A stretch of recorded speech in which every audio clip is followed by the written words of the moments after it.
Hey guys, Mr. BXRP here and welcome back. Today is November 27th of 2020. I am at home today. I know I have a horrible echo in my office at my house. I apologize, and I don't have my fancy microphone, but I am not in the office today, so this is the best I can do. But I wanted to get together and talk about things that are going on. Market is XRP is just under 54 cents. We've had an exciting week. Let's not forget where we were a week ago. We're still way up. We're up on the 7-day, we're up 66% still, and Bitcoin is down 10%. So let's not forget where we come from. Bitcoin's at 16,758, Ethereum's at 504, XRP's at 53.5 cents, and Tether is holding comfortably at $1. And who are the big losers? Well, the big loser, Litecoin, is down almost 20%. So in the top 10, Litecoin's the biggest loser, and the biggest winner in the top 10 is XRP, and the top 11 is Stellar at 115%. So Stellar is doing stellar, and good for Stellar, and that's a good thing. So let's jump right into what's going on. Okay, there is a video out there, a podcast out there of Anthony Pompliano interviewing Brad Garlinghouse. It seems like Brad Garlinghouse will only interview with Anthony Pompliano when it comes to people in the crypto community. He doesn't have any interest in interviewing with anybody in the XRP community, which furthers the thesis that that Anthony Pompliano was picked and placed in his position to be the face of digital assets for the institutional world and Wall Street. It would sure be nice if Brad would give an interview to somebody in the XRP community. Or what I'd like to see Ripple do is take all of the influencers in the XRP community and let's get a handful or let's get 5, 10 of them, and each of us get to submit 2 questions, and we'll video the questions, and then he can video back the answers of our questions or ignore the questions he doesn't like, and then they can piece together a really cool interview where you have your influencer asking the question, you have Brad answering the question, and he could just ignore the questions he doesn't like. But it sure be nice if they show some props to the XRP community and let us get an interview. That would be great. Okay. Anyway, it was a good interview. You should watch it. Watch it in its entirety. But Anthony Pompliano has a moment that I can't believe he didn't edit out, and that's when Brad calls him out on the fact that Bitcoin can have a 51% attack. And look at Brad's expression when Pompliano says that's not possible because the Chinese government would never do that. Okay, well, let me ask 2 questions. Okay. Do you think the Chinese Communist Party could, if they wanted to, control those 4 miners? No. Look at Brad's face. So essentially, Anthony Pompliano's position was that even though there are 4 people that control more than 51% of the hash rate of Bitcoin and can control Bitcoin, that the Chinese government would never make them do it. Now, if that video wasn't good enough for you, here's the GIF version. Look at Brad. Brad is going to be seeing this the rest of his life. Look at, it's almost like he discovered something new to mankind. I mean, that expression is incredible. I absolutely love it. But listen to the whole interview when you get a chance, and it was interesting. Listen, most of you new people don't know that there's something called the Xrp Rich List. It's at ledger.exposed. Just put that in your search bar. You can plug in the amount of XRP that you have and see how you rank in the world as far as your wallet is concerned. But for instance, if you want to be a 1%er, you have to have 83,536 XRP. If you want to be a 0.1%er, you have to have 715,089 XRP. And if somebody has just over 10,847 XRP, they're a 5%er. I mean, you're at the top 5% of XRP holders. Now, listen, this is per wallet. So some people have multiple wallets. So this isn't a perfect science, but it gives you an idea. A lot of people's goals were to become a 1%er, and it used to be 70,000 XRP to 1%er, but it went up, and you could see how it goes up. Now look at this. This is interesting.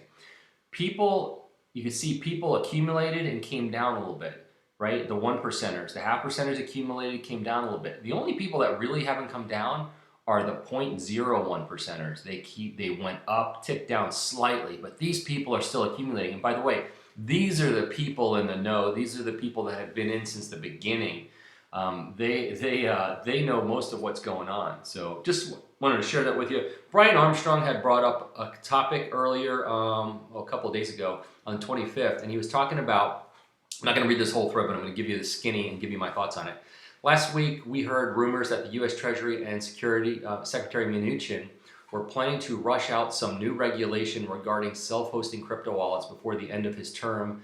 I am concerned that this would have unintended side effects and want to share my concerns. So essentially, I think what Brian is saying is, if somebody wanted to send crypto from their Coinbase wallet to a cold storage device, any cold storage device or wallet, that it would be the exchange's responsibility to KYC where it's going to go, which really isn't their responsibility now. Their responsibility now is just to KYC who's putting into their accounts, but not where it's going.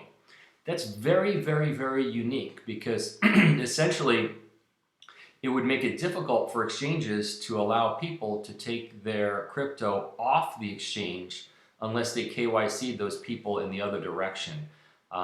It's kind of a tricky thing. Now, here's the good news in that. The good news is if Brian Armstrong's right and Mnuchin's getting ready to lay out some regulations, guess what? We're expecting some regulations. That's a good thing. So if this is a small part of a bunch of regulations, we'll take any regulations we can get. Just give us some regulations. Tell us the ground rules. I mean, everybody needs to know the ground rules, especially Ripple's waiting for the ground rules.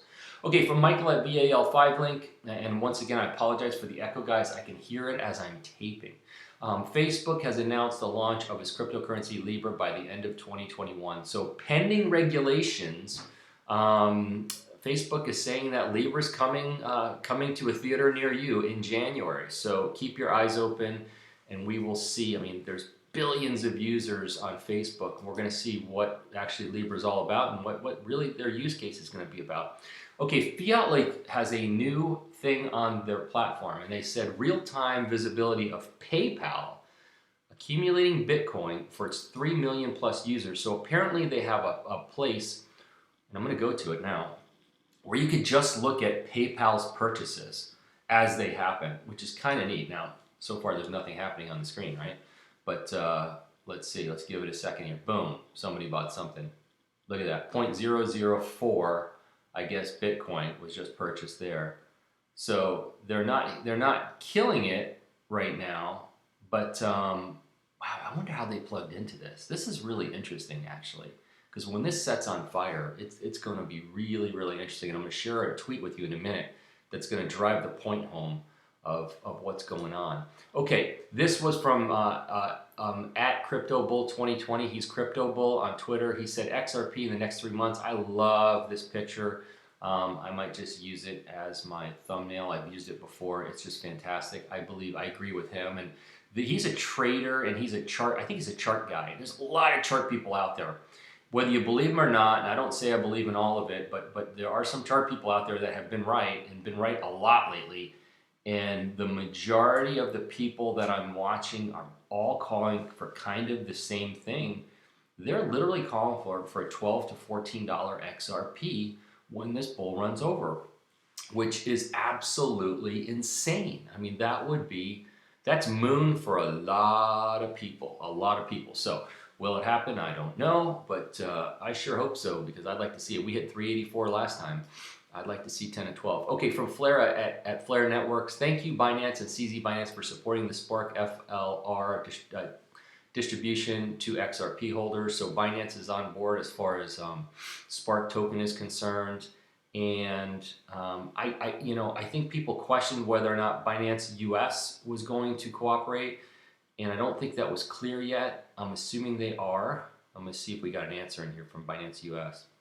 Okay, so I'm not sure that they've confirmed yet, because if I go to Flare's website, it just says Binance. It doesn't say Binance US, so it's still not clear yet. So wait for that. JP Tiriot, who's a CEO of Uphold came out with this statement, wanted to let Uphold users know that as a step in trying to help victims of the CRED collapse, the Flare Foundation has agreed to grant Uphold users who may have lost their XRP with CRED their corresponding amounts of Spark token. So kind of a nice gesture. I feel horrible for the people who lost their XRP. And he went on to say, and that was me, by the way, saying that. I feel horrible about it. And then he went on to say, we will continue to pursue both legal and extra legal strategies to do all we can practically to help those suffering from the situation. You know, he's a good guy. I have talked to him a couple of times. I'm sure he means well and he's going to do everything he can, but it's a bad situation. It really, really is. Okay, saw this from somebody named Kyle Torpy at Kyle Torpy on Twitter. He said, this is great, guys. Today, your uncle is looking at CoinMarketCap for the first time and thinking Ripple could go from 54 cents to $18,000. And that's true. I mean, some people are going to think, wow, Ripple or XRP is really what he should have said. XRP could be the next Bitcoin and think it could go to $18,000. I'm not saying it can't, but I'm not expecting it to go that high. But anyway, I thought that was interesting. So this was from James Rule XRP. Follow him on Twitter at Rule XRP. He asked a question of David Schwartz from Ripple, and I think it's a great question. Hey, Joel Katz, many members are questioning me about 20 XRP reserve and the increase in value of XRP. Will the reserve drop be adjusted as XRP reaches and holds higher levels? Thank you, brother.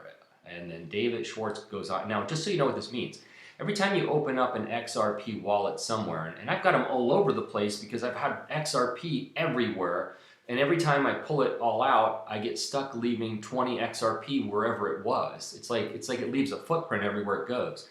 And you know, so David Schwartz went on to say, I'm personally almost always going to oppose lowering the reserve, but other people feel differently. We can start a new conversation about it and see how the community feels. The problem is that XRP price is very volatile and having to raise the reserve would be very painful. So it's interesting. I mean, I don't think it's time yet. I don't think until that 20 XRP are very, very valuable that it should be something, you know, I mean, maybe if we get to $5 or $10, it should be a conversation we should have. But I think it's too soon. And I think that they have to vote upon it. And I don't know how it works. It might be 80% of people have to approve like of the change. But I'm not exactly sure how that works, but it would be interesting to know how that works. Okay. Allison, who's at Allison J. Kershaw on Twitter. Let's it forget. I think she tried to maybe meant to say, let's not forget. XRP already reached all-time high of 392. I've been living with the number 384, but she says 392 is good enough for me. A year ago, the market has moved in leaps and bounds since then. So what do you think is going to happen this time around? Think about it. It's not rocket scientist. And I agree with her. I think the last all-time high is peanuts compared to where we're going. It's so much easier to buy XRP. And people aren't afraid of it going to zero, I don't think, anymore. Not that it can't, but I don't think a lot of people are expecting it can happen. All right, this was from James Rule at Rule XRP also, and he says, XRP community, Greg Kidd makes $10 million every time XRP goes to a penny because he got in early. I think that's remarkable. Congrats, Greg. So Greg Kidd has 1 billion XRP. Every penny means $10 million to him. And if you have 1 million XRP, which, you know, I know people with a lot of XRP. I wish it were me. It's not. But 1 million XRP is $10,000 a penny. So every penny counts depending on if you have a lot of XRP. And, you know, I've got friends that have 5,000 XRP, and I got friends that have a ton of XRP. Everyone just, you know, everyone placed their bets and decided how much they want to buy. So anyway, and that, I want to remind you guys, Ledger's having a 40% off sale. If you're interested in a Ledger, or if you want to buy one for a friend or family member for Christmas, I think it's a killer Christmas gift. You buy them a Ledger, you tell them to set it up, and you tell them you'll give them their first 50, 100, whatever XRP. You'll send it to them once they give you the address. I think it's a killer Christmas gift. If you're interested, please use my link in the description of this video. Also, if you would like to have a VPN, if you want to mask your location when you're surfing the net, they're having an 88% off sale. Look for the link in the description of my video. 88% is as big a deal I've ever seen them do. I actually have this VPN. I use it. It's very good. And then the last thing I want to show you, I always like to show you guys a video. I'm gonna see if I can make this one bigger. Let's see if it works. Maybe too big. I don't know if that's gonna show. Okay, so here is a smile from an animal, and this is not the smile you want to see, guys. Watch this. Watch this. If you're not driving, watch this come up and smile. Look at that guy. Oh man. It's a great white shark. If you're only listening and not watching, I mean, somebody's got a camera in the water and he just comes up and he's got that smile on his face. They are creepy, man. One more time, I'm gonna freeze it. Boom. Oh, that's crazy. Okay, I appreciate you listening today. Market's moving up. Let's go back to it. Let's see where it's at. It's at 54.41. I don't know if that's an increase from when we started the video, because we have noticed all week we went down very, very slightly. All week during my videos, the price has been going up, but today it went slightly down. So we'll have to turn that around quick. And appreciate you guys listening. Please subscribe to my channel if you haven't subscribed by now. Please share my videos with anybody you think might appreciate them. Please hit the like button. That really, really helps me. I am not an accountant. I am not a financial advisor. I am not a computer technician, and I am not a crypto expert. These are my opinions only. Don't make any financial decisions based on anything I say. I hope everyone had a great Thanksgiving who celebrated yesterday and are enjoying a nice peaceful day out of your coma today. And keeping our eyes on the market and the news, and I'll let you know if I see anything that's worth chatting about. But everyone, I appreciate you being here, and have a great day. Bye-bye.